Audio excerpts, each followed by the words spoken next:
Okay, I have to turn down some volumes here so we don't get any feedback on that.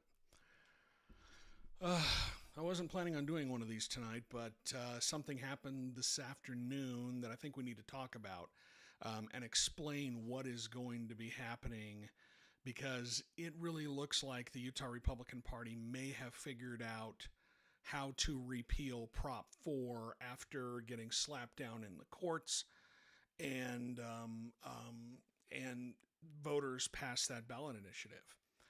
Good evening and welcome to the show. My name is Brian Schott. I am a journalist, an independent journalist who's been covering Utah politics for more than 25 years. I am the publisher and managing editor of UtahPoliticalWatch.news. That's my newsletter. You can sign up for my newsletter there for free, or you can throw some money in the tip jar or become a paying subscriber to help support what I do as an independent journalist. Someone says a little bit quiet but clear. Well, let's turn that up, shall we? I can do that easily. That's part of it. And then I can come over here and fix that too. That should be a little bit better on the volume. Thank you for that. Okay, so what happened today? Well, the Utah Republican Party announced that they're going to be taking two tracks to try and one, stop the state from putting a new map into place, a new congressional map into place. And you remember, we're in the whole redistricting process. They're trying to figure that out, or they're trying to stop that. And two, at the same time, a parallel effort to repeal Proposition 4, which is the ballot initiative passed by voters in 2018 that established the Independent Redistricting Commission in the first place. If you remember, in 2018, there was a ballot initiative. They collected enough signatures that created a independent redistricting commission, took redistricting away from Utah lawmakers. It was an anti-gerrymandering law. This independent commission would have to draw new political maps based on a number of requirements in the law. They couldn't use any partisan data. They had to minimize splitting up counties, cities, communities of interest, follow geographic boundaries as much as possible, and basically draw these maps blind. They couldn't be drawn to favor or disfavor a political party, a candidate, or an incumbent. And that's why they weren't able to figure out or use any information about where incumbents lived or where candidates lived. We talked about that last week, and I published a story that all of the maps that are under consideration by the court right now, all of them jam at least two of the four congressional Republicans, incumbents, into the same district. One of them, the map approved by lawmakers, jams three of them into the same district. So that was passed by voters in 2018. In 2020, the legislature repealed it. They passed something called SB 200. They repealed that law and got rid of the anti-gerrymandering measures. They kept a redistricting commission in place, but they had no authority to draw the maps. They were an advisory role at all, and they weren't allowed to. They presented maps to the legislature, but the legislature was not obliged to vote on them, take a vote at all. And that's what happened. The legislature repealed the anti-gerrymandering part of it as well, and they passed their own maps.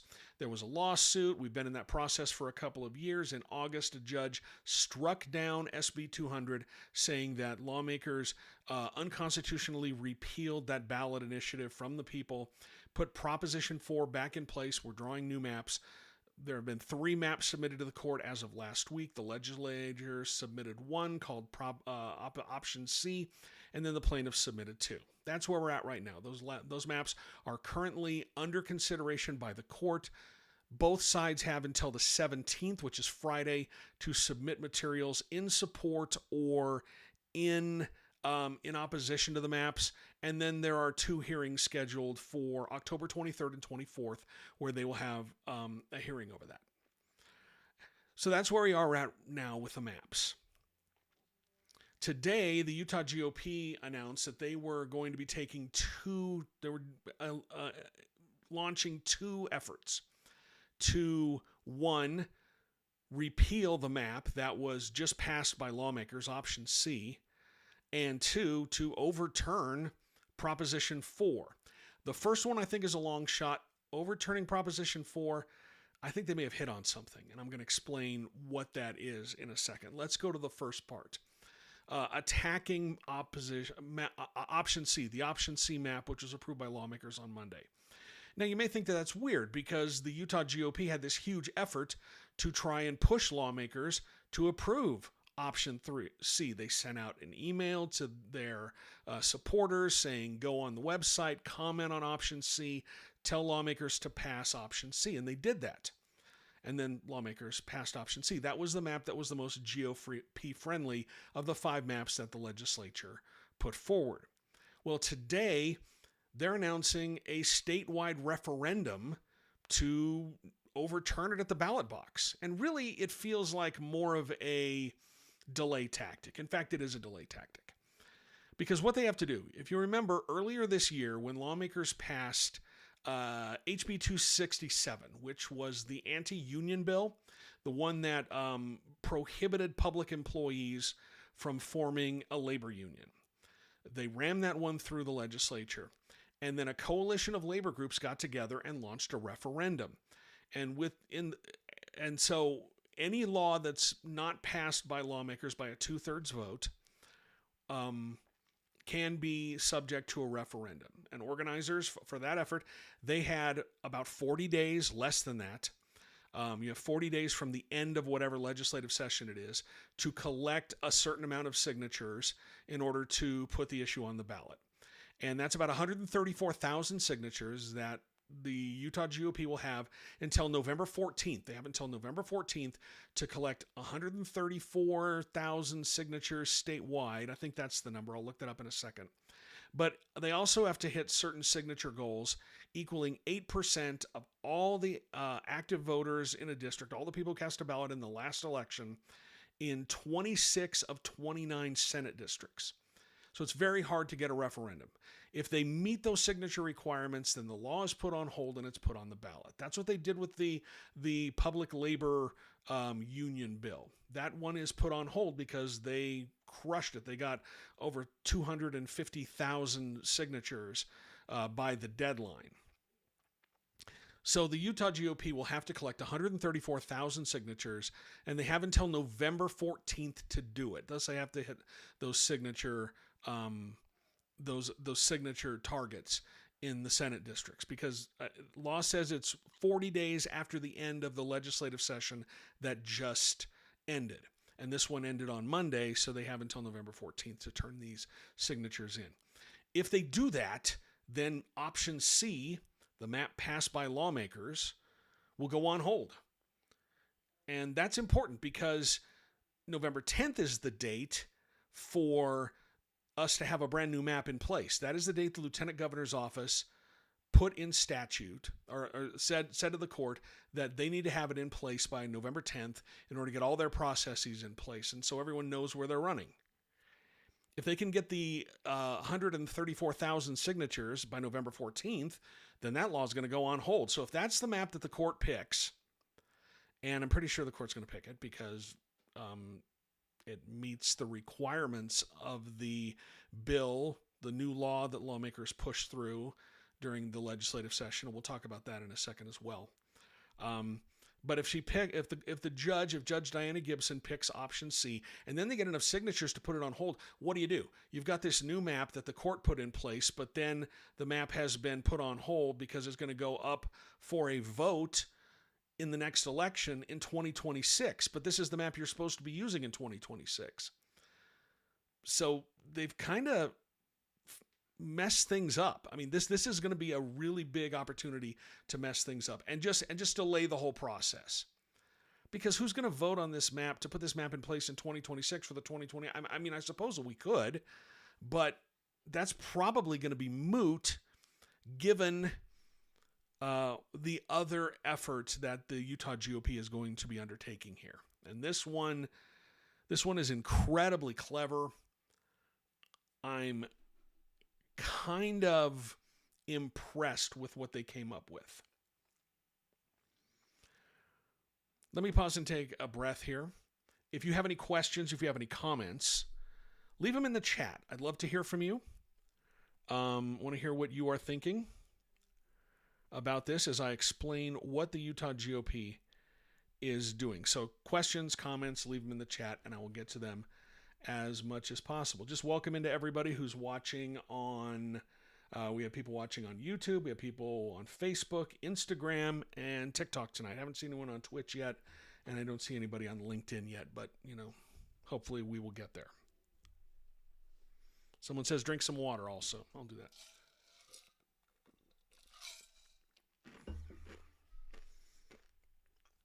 Okay.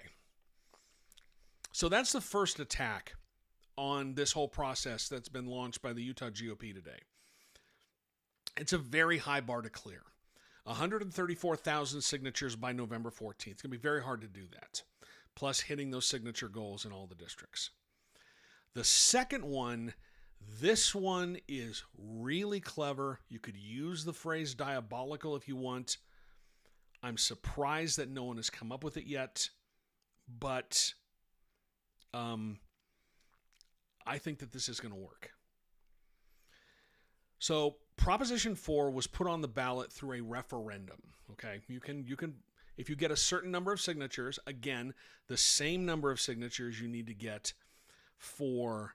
I need to correct something. In order to get the referendum on the ballot, they need to hit signature targets in 15 of the state's 29 Senate districts, not 26. It's 15. So it's not. It's still an incredibly high bar to cross, but they're going to need to get it in 15 Senate districts, not 26. Citizens in Utah can propose laws in two ways. That's a way to overturn a law at the ballot box. That's a way to veto a law. The referendum is a way to veto a law passed by the lawmakers. Citizens in Utah can also propose laws through the initiative process. And there's two tracks. There's two ways to do this. The first one is a ballot initiative, where you propose a law, you get a certain number of signatures. It's still 134,000 signatures. But you do have to cross that that signature goal in 26 of 29 Senate districts. So it's an incredibly high bar to meet. You collect the signatures, then the law goes on the ballot and voters voted up or down. That's what happened with Prop 4. That's what happened with medical cannabis. That's what happened with Medicaid expansion. Those got on the ballot and voters approved them.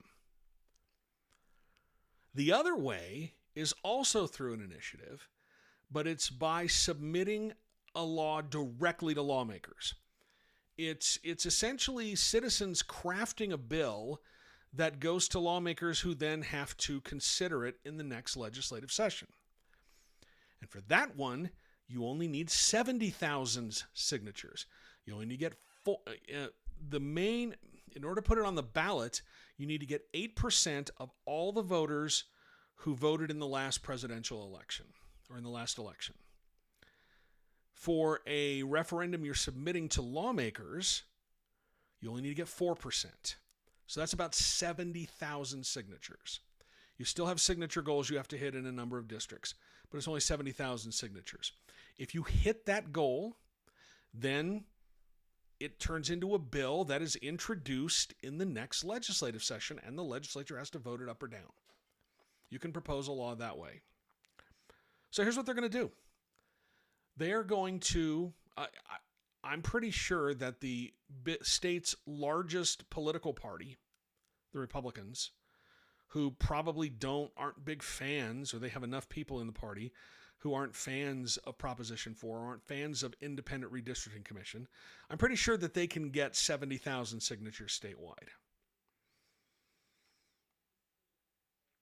And they'll have until December 15th to do it, I believe. I think that's the final date where the signatures are, it's declared whether or not they have enough signatures.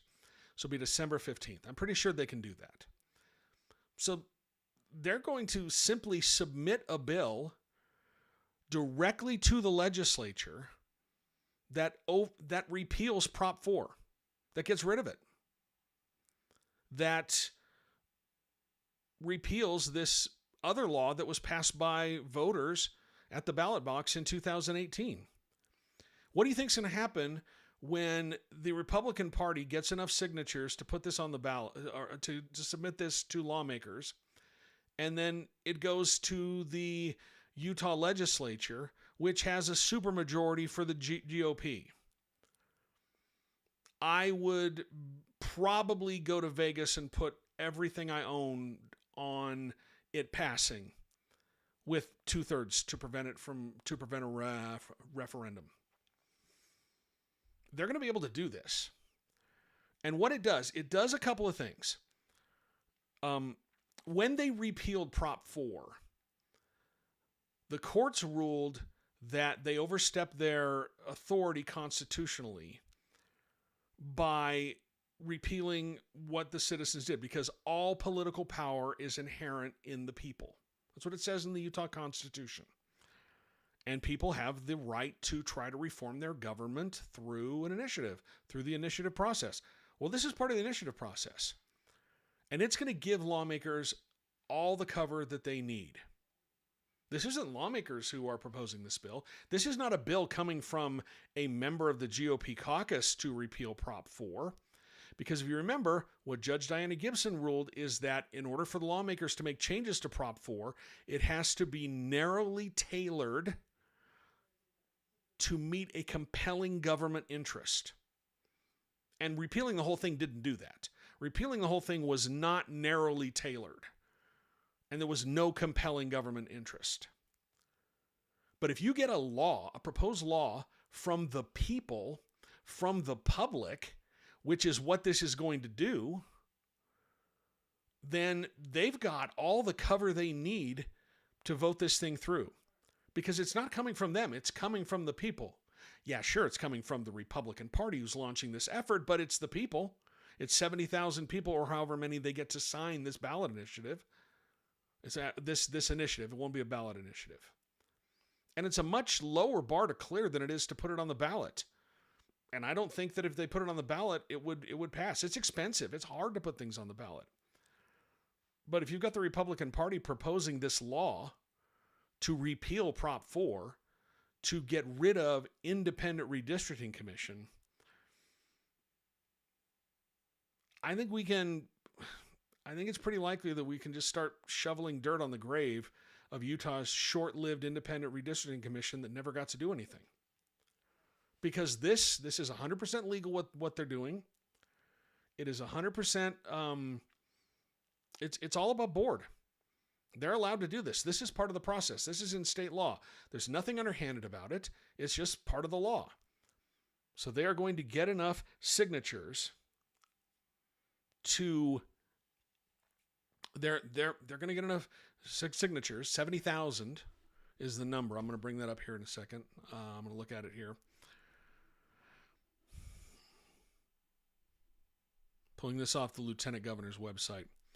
In order to submit a petition to the legislature for a proposed law, the organizers must obtain at least 70,374 signatures from registered voters in the state. That's 4% of the active voters from the last election. And additionally, they must meet the signature thresholds listed below in at least 26 out of 29 Senate districts. But, I mean, if you look at it, like Senate District 1, they need 2,600 signatures from registered voters. They're going to be able to do that. I mean, it does not feel like it's much of a stretch to get there. And you might be able to you might be thinking this is underhanded. They're overriding the will of the people. They're really not. By repealing the law through SB 200, yeah, they did override the will of the people. But if this comes from the public, which it's going to, they're not overriding the will of the people. I don't see how anybody can make that case in court. I don't see how anybody can file a lawsuit to stop this. This is use whatever adjective you want, but it's kind of brilliant. I'm surprised it took them this long to land on it.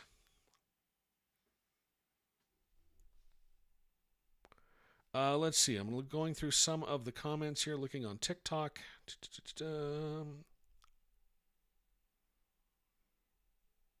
Carnage says, I appreciate your hard work and dedication to journalism and Utah. Thank you very much. Appreciate the you paying attention. I see, not seeing any comments on Instagram. What do you think about this? What do you think about this thing that that the Utah Republican Party is thinking about doing? What do you think about this? I mean, because it seems, I mean, I'm sure people are kind of infuriated by it. I'm sure people are kind of really upset about the whole thing, but ain't nothing wrong with it, other than the fact that maybe the optics seem a little bit wrong.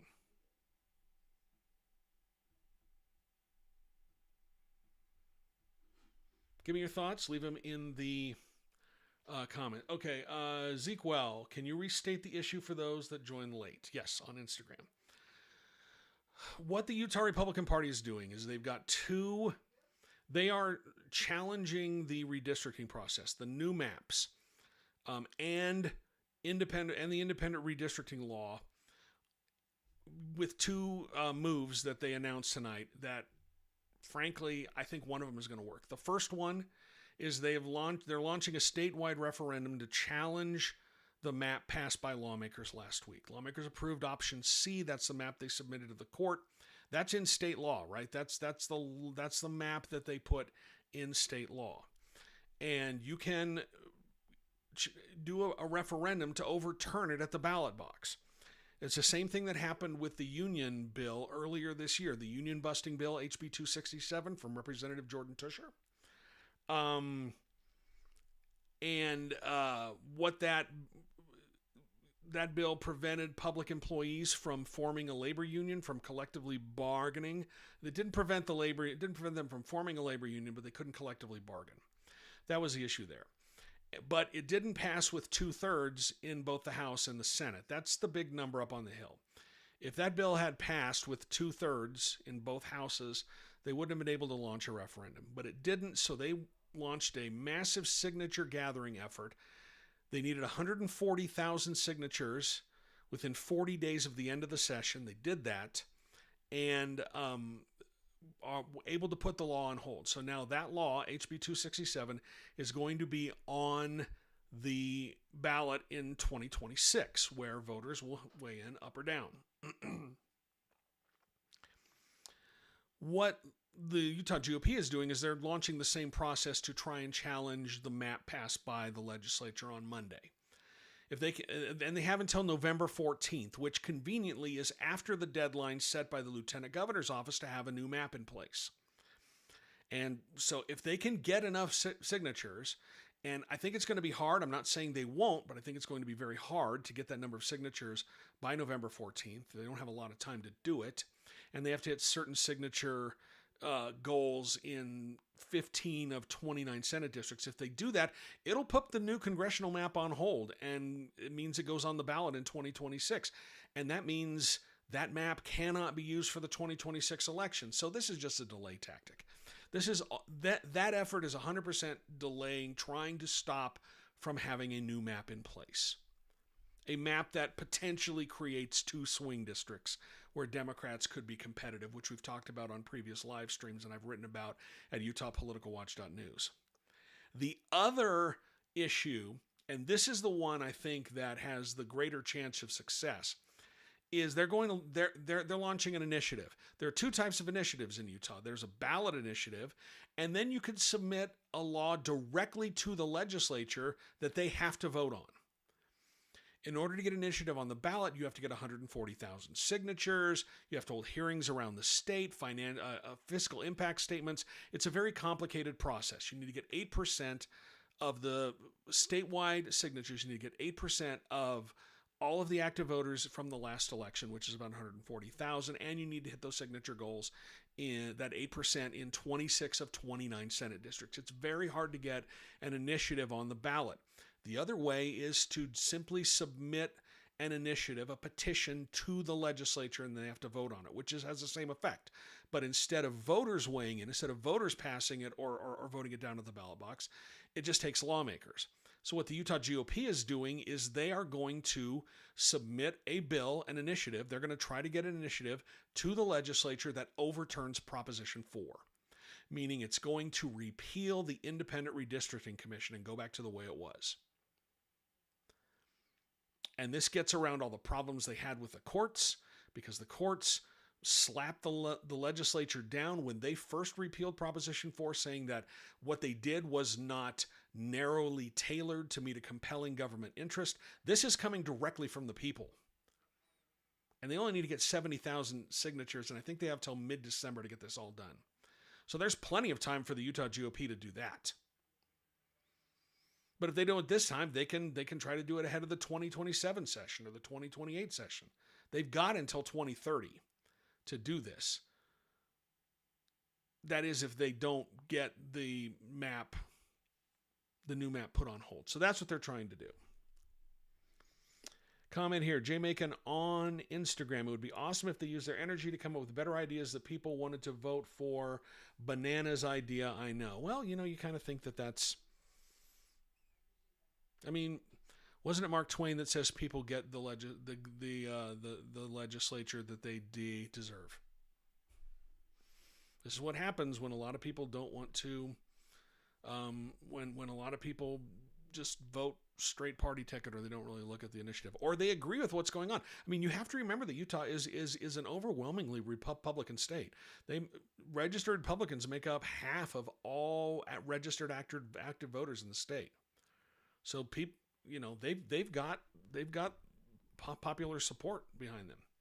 Seth Jarvis on Utah. What, if anything, is the Utah Democratic Party doing about it? They really can't do anything. The only thing that they can do is say, don't sign these petitions that are going to be circulating from the Republican Party. That's really the only thing that they can do. Just trying to encourage people to not sign them.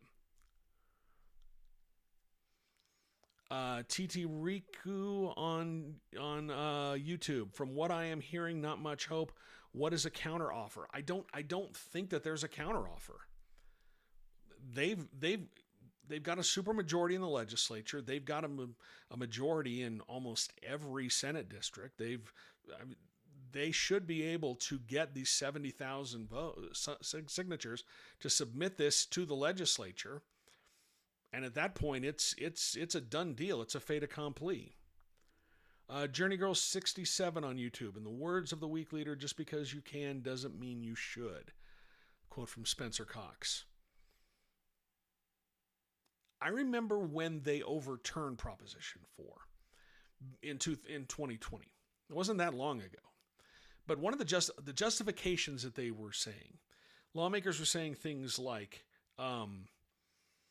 it barely passed statewide. It just got over 50%. I think it got 50.3% at the ballot box, which is enough to pass, obviously. It only passed in 4 counties. It only got a majority in 4 counties. And so my constituents didn't want it. That's what they told themselves to repeal Prop 4. Now they're talking about how, they made a deal with the Better Boundaries people.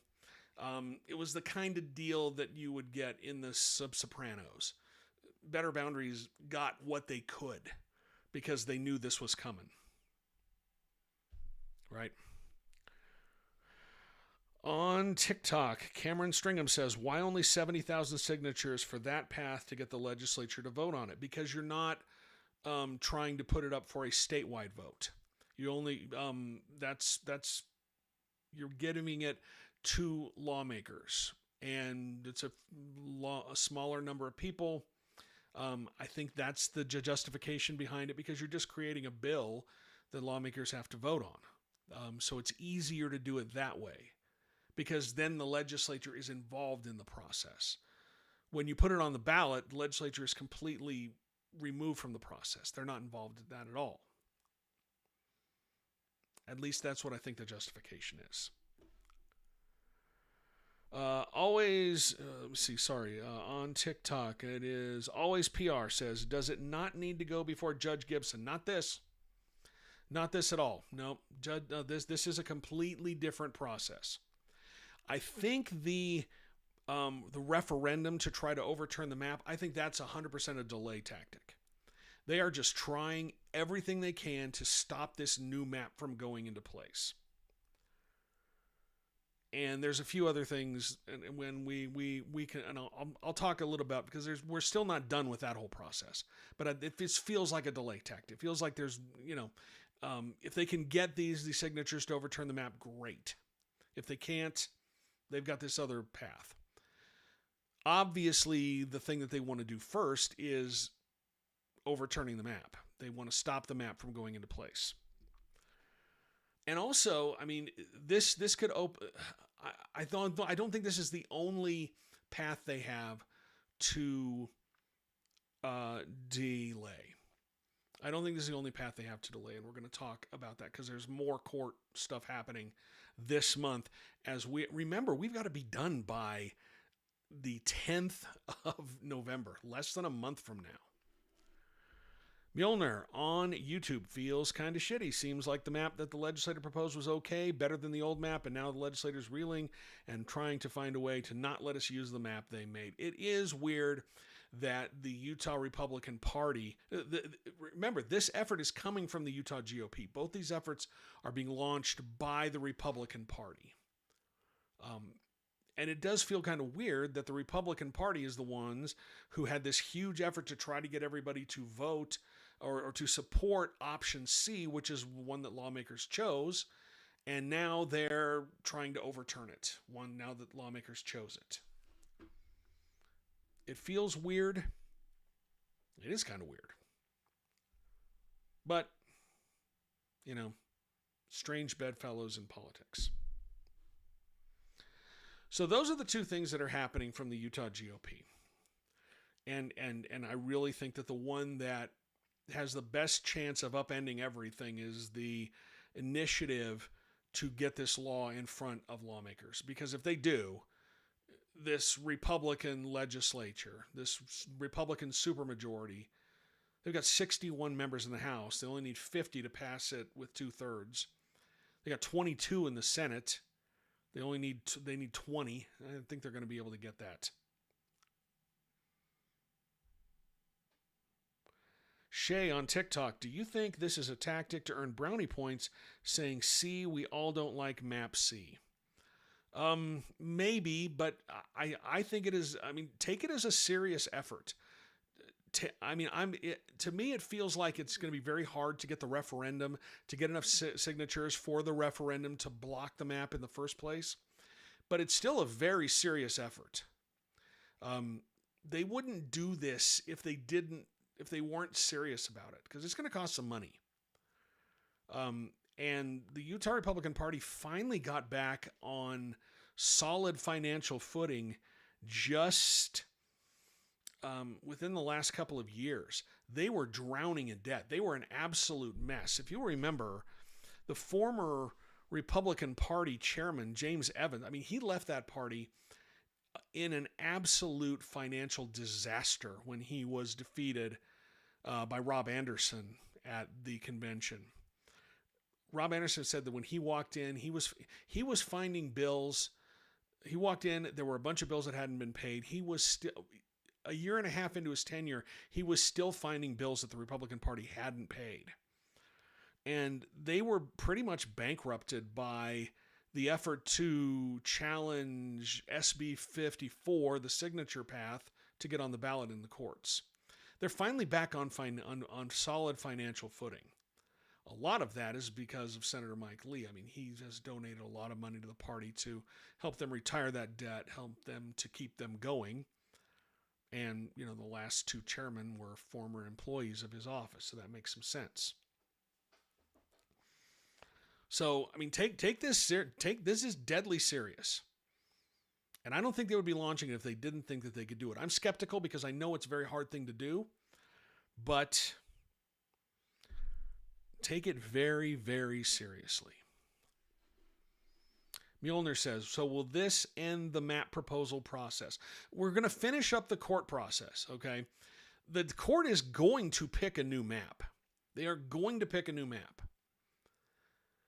As I said earlier, both sides, the legislature and the plaintiffs, have until the 17th to submit their briefs in favor of map proposals, opposing map proposals, and then we're going to have hearings. There are 2 hearings scheduled for October 23rd and 24th in Salt Lake City. So, and at the end of this process, the court is going to pick a new map.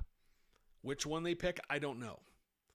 Because while this is all going on, if you remember last week, one of the things that the legislature did at the same time when they picked their map is they passed this new law from Senator Brady Brammer. I got it right that time. And the new law from Senator Brady Brammer said that it basically created 3 mathematical tests that essentially made it so that the judge would have no choice but to pick map C. It changed Proposition 4. It changed the way that the courts had to evaluate the map. Only the congressional map, not the state legislature map, not the state school board maps, only the congressional map. And it created these tests that essentially, if you look at what they were trying to do, makes it so that a gerrymandered map looks fair. So the court would have to look at a gerrymandered map and say, yeah, that passes Proposition 4. They put these rules into Proposition 4. They passed that on Monday. And there was a provision in the law that said if it got 2/3 vote in each house, then it would go into effect immediately when Governor Cox signed it. They pushed that bill through in the morning. Governor Cox signed it right after 1 o'clock. It hit his desk. He signed it. Then that was the law. Then they passed the maps. So they have this new law that stacks the deck in favor of the legislature's maps. We're going to have a new map. But speaking of that law, the plaintiffs immediately challenged that law in court. So they submitted an amended complaint that very same day. When they turned in their map proposals to the court, they also had an amended complaint challenging this new law from the legislature. And I know this is incredibly complicated. I'm trying to explain it to you as simply as possible because it's important that you understand what's going on here. So they submitted an amended complaint challenging this new law, SB 1011, from Senator Brammer, basically saying that the judge should block it. It's stacking the deck in favor of gerrymandered maps. It makes it so that you have to gerrymander. It makes it so gerrymandering is required. So they're challenging that. And yesterday, late Monday, the court said, okay, let's go. Let's have a hearing on this. So both sides, the legislature has, I think, until the 22nd to file their response to this challenge to the law. The plaintiffs have until the 29th of October to file their rebuttal, and then we're going to have a hearing on November 3rd, 1 week before the deadline to get a new map in place. So we're going to have a hearing over this new law on November 3rd. And what if the court accepts the law? Well, you're going to have an appeal from the plaintiffs to the Utah Supreme Court. Delay tactic. That could gum the whole thing up. That could stop a new map from going into place. If the judge strikes down this new law, you're obviously going to have an appeal from the legislature to the Utah Supreme Court, maybe to the federal courts, who knows? That could delay everything. At the end of the day, the odds are more in favor of delay than in favor of us having a new map for 2026, which is the goal of the Republican. The legislature didn't want to put a new map in the first place. They don't want to do this. The map, they were just fine with the maps that Democrats could not compete. These maps that were gerrymandered, these maps that went for Republicans by 19 points or more. They're just fine with that. So all of this just adds another element of possible delay into the process. And it's an incredibly tight timeline. We've got to be done by November 10th. And we're having a hearing on this new law on November 3rd. And whoever loses that and appeals, the Utah Supreme Court could say, okay, this is too important for us to discuss at all. This is too important for us to leave alone. Everything's paused, and we're going to go back to the 2021 maps. I'm kind of a pessimist anyway, but I really think that that's the most likely scenario here. So if people are having dreams of perhaps getting one Democrat, two Democrats competing in Utah, I'm not so convinced. I think that with this incredibly compressed timeline, remember the judge only overturned this at the end of August, and we've been pushing through this incredibly tight timeline. And time's ticking, and we're running out of time now. And I just think that, delay, right now the clock is on the side of the legislature. They've got the advantage right now. And if they can run out the clock past November 10th, I don't know if the lieutenant governor's office has any wiggle room. They told the court this has to be done by November 10th. They have to have a new map by November 10th. I don't know if there's any wiggle room there. But if this goes anywhere near January, the filing date, candidates start filing to run for office on January 2nd. At that point, whatever map's in place is the map we are using. And so that's just what it feels like. But I thought it was important to jump on here tonight and talk about that. Because it was because this is a really big deal. And your eyes may glaze over, and I hope I'm just explaining it well enough for you. But time is really on the side of the legislature here. Couch on YouTube says, can the deadline of November 10th be pushed? I don't know. When the lieutenant governor's office told the court they first said November 1st, and then they pushed it to November 10th. I don't know if there's any wiggle room beyond that. But this is what the court's weighing. I mean, the court has said this map, the 2021 map, is unconstitutional. And it would be irreparable harm to the voters if we used it during another election cycle. Right? That's the harm that the courts have to look at. But at the same time, the Utah Constitution says the legislature is in charge of redistricting. Specifically says that. And we haven't even litigated that question in court, whether a law can take that power away from lawmakers, because it's in the Constitution, which overrides whatever law is out there. So these are some pretty weighty questions. We've got less than a month to work all of this out. And it's really, really, I do not envy the job that Judge Gibson has. I don't envy that at all. And I'm sorry to be a downer on your Tuesday night. But, I've been doing this a long time. And this is kind of a brilliant move by the Utah GOP. They're using the process as it was written, as it was in, maybe this wasn't the way that it was intended, but they're using the process. If you have any questions, any further questions, any further comments, what are your thoughts on this? Obviously, I'm sure if you would like to see fair boundaries, but Better Boundaries did have a statement tonight. Let me read that as it came out here. I'm trying to find this whole.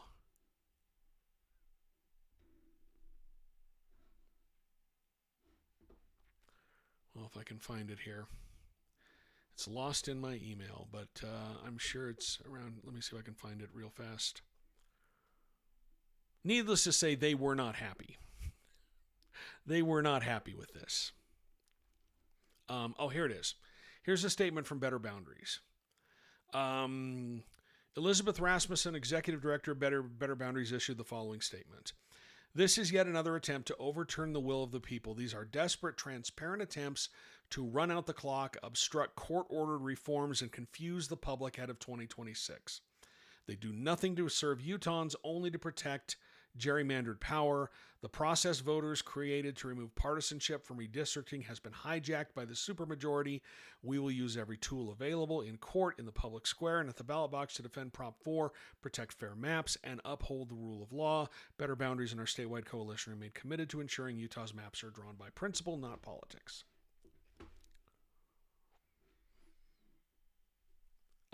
Tracy JG on Instagram says, do you think at some point this will backfire against the GOP? It hasn't yet. Remember everybody was all worked up about Amendment D? Last year, after the Utah Supreme Court ruled against the legislature in this gerrymandering case, what did they do?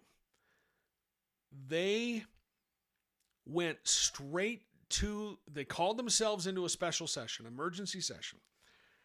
They put an amendment, on a constitutional amendment on the ballot, Amendment D, that basically said lawmakers have the unfettered right to repeal any ballot initiative passed by the public. And they got slapped down in court. That got knocked off the ballot because the ballot language was misleading, because the ballot language proposed by the Speaker of the House and the President of the Senate, the ballot language said that it did the opposite of what it really did. Got slapped down in court. And there were a lot of people who were thinking, oh, this is going to hurt them at the ballot box. They lost one seat. They lost one seat in, I believe, West Valley City. But then they gained one seat in the House, knocking out Rosemary Lesser in House District 10 up in Ogden. So they haven't paid for this yet. They didn't pay for it in 2020 at the 2020 election when they repealed Better Boundaries with SB 200, when they repealed Prop 4. They have not paid a price for this. So if I think that they're going to pay a price now, no, I don't. I don't think they will, because they haven't before. I could be wrong, but the history, what's happened in the past, shows that voters are not going to punish them for these things. They just don't do it.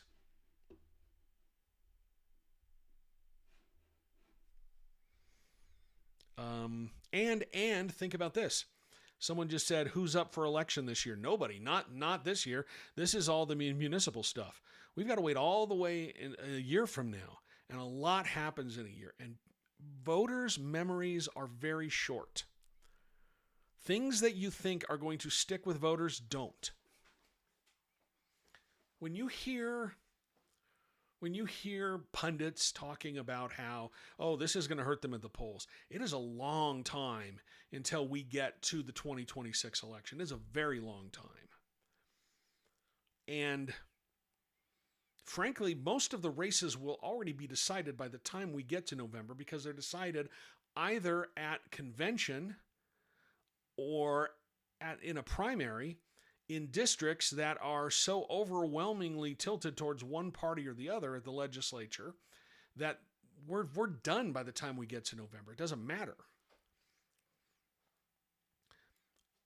And that's what happens when you live in a state that has a super majority. Tracy says, remind us what it would take to break the majority.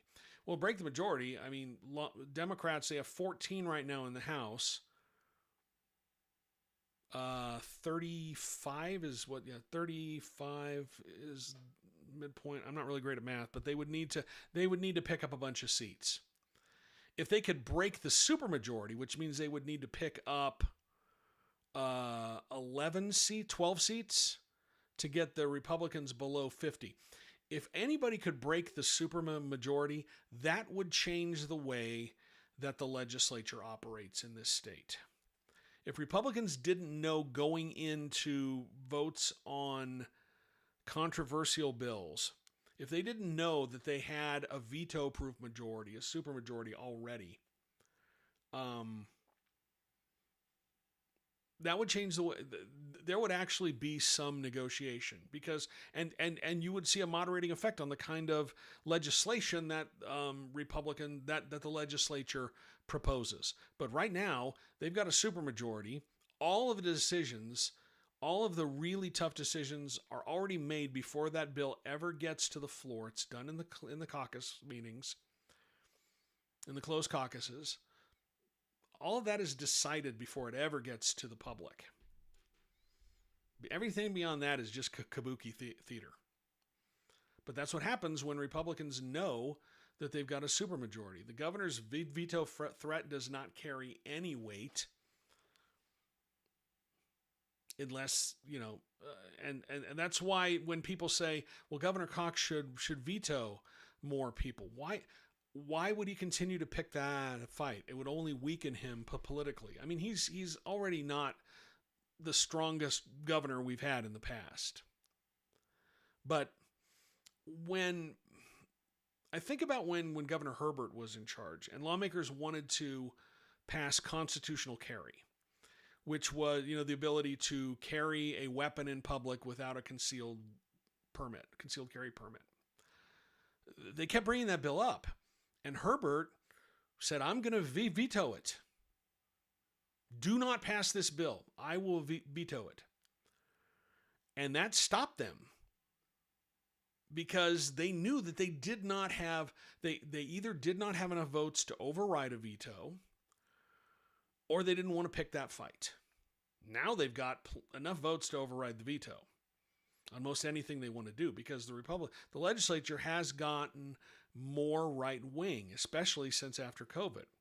And why is that? Because a lot of these lawmakers are voted in special elections. It's not at the regular ballot box. They're voted in special elections, which are only chosen by the delegates of one party or the other. Somebody retires, somebody leaves the legislature, and the election to pick the replacement is up to the delegates from the party that already holds the seat. And then that person is the incumbent all of a sudden. And that person joins, that person then runs as an incumbent. And they've got the R next to their name. And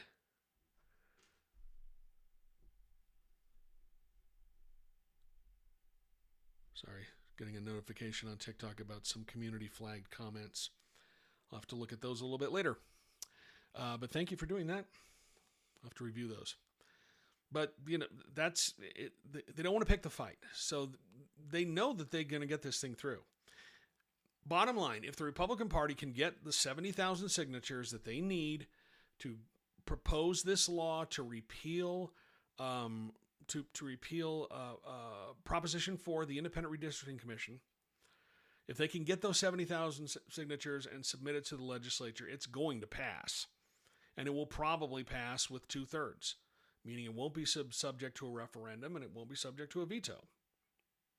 And then bing, bang, boom, you're done.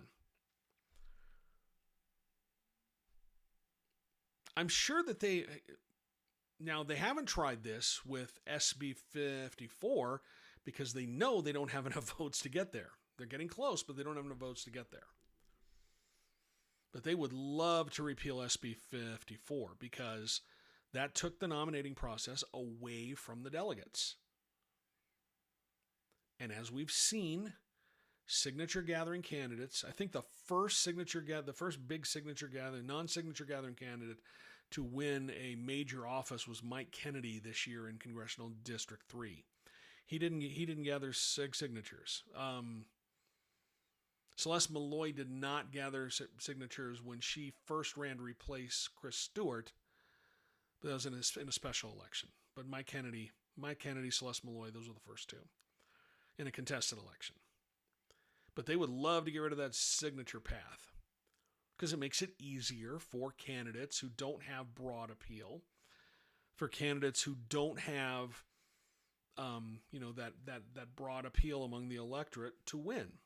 Because what are you going to do? Vote for a Democrat? If we didn't, just think about it. If we didn't have SB 54, Phil Lyman would probably be the governor today. By the way, I wrote about a new poll from Noble Predictive Insights. They gave me access to public opinion polling, and you can go to my website, utahpoliticalwatch.news, and read that. Phil Lyman is not popular with the public. Not at all. Okay, well, I just wanted to come on here, sort of an emergency thing. I was not planning on doing this tonight. I was going to do it tomorrow night, but then the Utah GOP decided to upend everything. I'll have more analysis about this on my website, utahpoliticalwatch.news. I'm going to take this live stream. I'll turn it into a podcast. It'll be up sometime tomorrow. So if you missed any of this, you can go back and listen. I'll explain everything to you, what the Republican Party's trying to do with these two attacks, one on the map, one on the Independent Redistricting Commission, the likelihood of that succeeding. Thank you so much for joining me tonight. I appreciate it. If you have a moment, go to my website, utahpoliticalwatch.news. Sign up for my newsletter. It's free. That's utahpoliticalwatch.news. You can sign up for my newsletter there. I'm also an independent journalist, so if you want to support what I do, you can throw some money in the tip jar there. Every little bit helps. That's at the website, or you can become a paid subscriber. $5 a month gets you a bunch of new stuff. You get some subscriber-only emails. I put out an email every single morning called the Morning Memo. And what that does, it's a little bit of analysis from me that's only for my subscribers. They get that first. And then a rundown of the top headlines of the day. So it just gets you up to speed before you head out the door in the day. And that's every weekday morning in your email box. And that's just $5 a month. Plus you get access to our Discord. I'll send you some stickers. There's a lot of good stuff there. But just go to utahpoliticalwatch.news if you want to sign up for free or you want to support what I do.